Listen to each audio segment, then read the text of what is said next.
¿Cómo están? Bienvenidos a nuestro espacio de entrevista en CNN Chile. Y a propósito del Día Internacional del Libro, en abril en general estamos hablando de lecturas, de nuevas obras o textos, ahora que en pandemia también ha sido un tema, ¿no? Se han abierto las puertas también para descubrir lecturas, libros y para los propios escritores también nuevas fuentes de inspiración, o por lo menos así se lo vamos a preguntar a nuestro entrevistado a esta hora, Alberto Fuguet, que es precisamente a quien vemos y saludamos, periodista, escritor, cineasta. ¿Qué tal, Alberto? Bienvenido a CNN Chile. Hola, gracias, Frecia. Gracias por invitarme y por celebrar no solo el día, parece que se ha vuelto la semana y capaz que el mes del libro. Ojalá que sea algo así. Inesperado para mí, pero me parece bien. Fuente de inspiración, lo decía al inicio, porque cuando hay un Día Internacional del Libro, bueno, aparecen nuevos textos, despachos de fin de mundo, que es lo que nos convoca también, pero quiero comenzar con la lectura en pandemia, porque desde hace un año quizás los más lectores vieron un mundo ahí, pero los que no eran tan lectores seguramente encontraron un buen refugio, ¿o no? Yo creo, y antes me gustaría incluso partir, porque yo, por ejemplo, te reconozco que me da como lata el Día de la Madre, claro, el Día del Niño, me parece, con todo respeto, no sé, yo no engancho, me parece que... y esto claramente uno podría decir que es un invento del marketing, de modas internacionales como el Halloween, pero en este caso tengo que reconocer que me parece que bienvenido sea.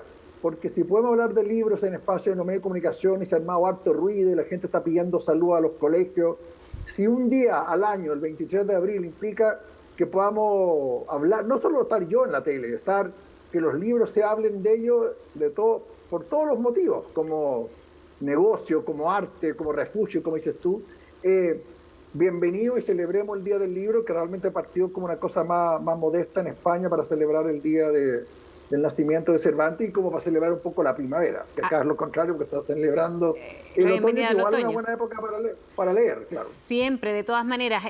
Ahora con Despachos de Fin de Mundo quiero entrar a tu nuevo libro, ¿no? Porque estamos hablando de lectura en pandemia, pero parte un poco de la pandemia, parte un poco antes tu nuevo texto en el estallido social.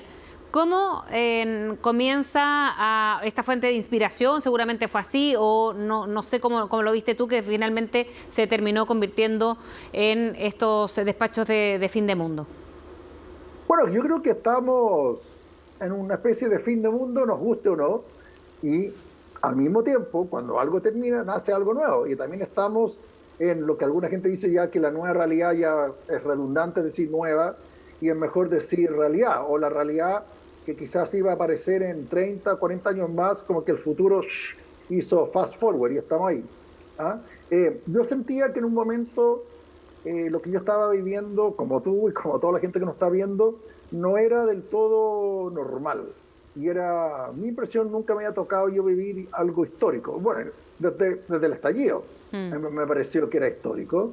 Me pareció que incluso el eclipse, que como parte del libro, me parecía que si bien cada tanto hay eclipse, a veces le toca a Chile, a veces le toca a pero Hawái, fue como el inicio de algo, dices tú, lo planteas sobre así. todo me pareció, sí, yo comparto con eso porque llamó la atención que todo el mundo estaba feliz con el eclipse, como que nadie lo respetó. Yo tampoco, o sea, tampoco te voy a decir que yo ese día me puse a arrodillar al sol y a rezar, ¿no? Como los mayas. Pero yo decía, igual es algo extraño que todos estaban celebrando y viajando y comprándose anteojos cuando no están, no sé, los antiguos mayas y todas las antiguas religiones le tenían un poco miedo al universo, al sol, a estas cosas que ocurren, y aquí estamos captando que la naturaleza no se juega con ella y realmente puede ser más grande que nosotros. Entonces yo sentí que ahí como que partía algo y claramente lo que yo le llamo la revolución, el estallido, era algo que yo nunca había vivido y me parecía que era histórico. Yo todavía no me consta que sea histórico, parece que sí, ¿no? Porque ya se va a transformar en una constitución. Sí. Pero claro, es difícil opinar de hoy, es muy fácil decir es histórico, pero cuando está ocurriendo uno no sabe, tal como en marzo del 2020 dijimos una pandemia, pero ya que estaremos... Estamos a un año, Alberto. Un par de ¿Alberto? máscaras, claro, y vitamina C, y con eso estamos, digamos, ¿no? un poquito más que eso. No, pues ya estamos captando que la pandemia no es solo un tema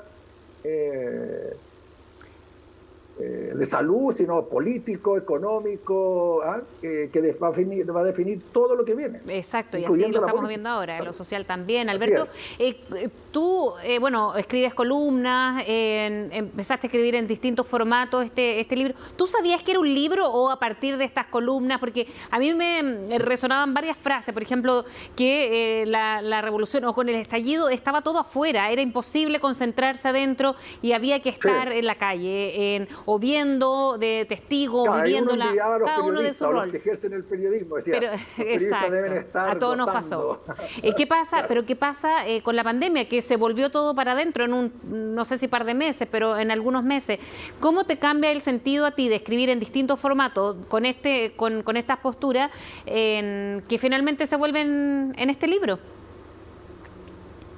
Bueno, yo no estoy tan acostumbrado. O sea, para mí estar encerrado no es un tema tan traumático, digamos. De hecho, escribir implica un poco encerrarse para poder conectar con el exterior. Yo creo que a mí en un principio me afectó más la revolución, porque realmente uno sentía que uno tenía que estar en la calle, estar muy al tanto, opinar todos los días, cambiar todas tus certezas o todas tus ideas al respecto. Todos los días pasaba un nuevo enemigo, aparecía un nuevo enemigo y después aparecía un nuevo héroe. A mí me parecía que era algo que solo se podía relatar. Y como en esa época yo estaba escribiendo una columna en La Tercera, lo que sí me quedó claro que yo no podía escribir lo que yo estaba escribiendo antes. Sí, eso también lo pusiste. Escribir como libro. A mí me habían como llamado como para escribir como un poco ligado como a espectáculo. Entonces yo sentí que de repente, o más, de hecho mi columna se llamaba Streaming. Y de repente dije yo, si bien es cierto, mucha gente está viendo Netflix, yo sentía que había algo como profundamente inmoral de estar escribiendo sobre un nuevo programa de cocina, una nueva serie de Netflix, cuando el país estaba ardiendo. Y después, bueno, ya llegó la pandemia, ¿no? Ahora, y respecto a estas dos experiencias, Alberto, a un año, ¿cómo ha cambiado algo tu mirada de lo que comenzaste a vivir? Lo pregunto desde ti, pero me imagino que a lo mejor refleja lo que ha pasado mucho o nos ha pasado mucho, que comenzamos a vivir en esta etapa desde el estallido pandemia de una manera y al año somos otros, inevitablemente, ¿no? ¿Qué pasa contigo después de ver el libro y empezar a hojear en lo que escribiste? Bueno, primero que dan ganas como hacer una segunda parte de algo que no quiero hacer, pero como que el mayor apuesta de este libro es como que va a pasar muy de moda, como que la gente a veces se embala y el festival de Viña del 92, el más importante del mundo, es como no, ya nadie se acuerda. O voy a apostar como voy a hacer una biografía a Marco Minami porque va a ser el nuevo presidente de Chile y después el libro hay que saldarlo porque no llegó. No? O Fafra, como diciendo ya, voy a dedicar mi vida a hacer la biografía de Fafra, es como, ¿por qué yo opté por esto? Sí, yo creo que la pandemia sí va a ser algo histórico y probablemente estamos de salida, pero si llegamos a salir, esto va a ser una cicatriz que va a ser muy, muy difícil de borrar y se va a hablar de esto, yo creo, en el futuro. Y yo no sé si realmente nos ha cambiado o quizás nos ha hecho Fresia ser más quienes éramos. El otro día leí un filósofo que decía que todo lo que era débil en nosotros o nuestras relaciones con el mundo se vino abajo y lo que era más certero o más profundo va a quedar, digamos.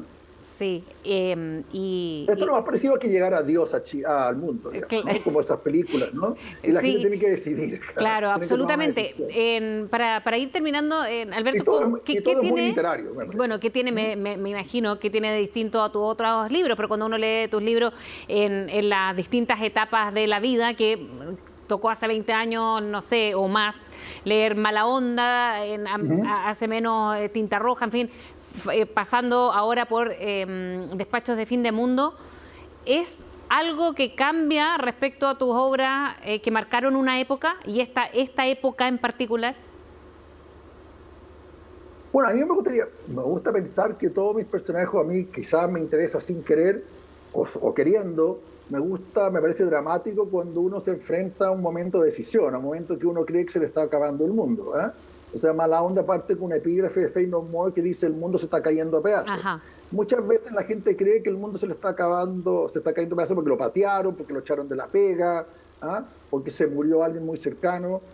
Aquí lo que está pasando es que todos esos problemas personales que todo el mundo tiene y va a tener es plural, y no solo plural chileno, plural latinoamericano, plural mundial.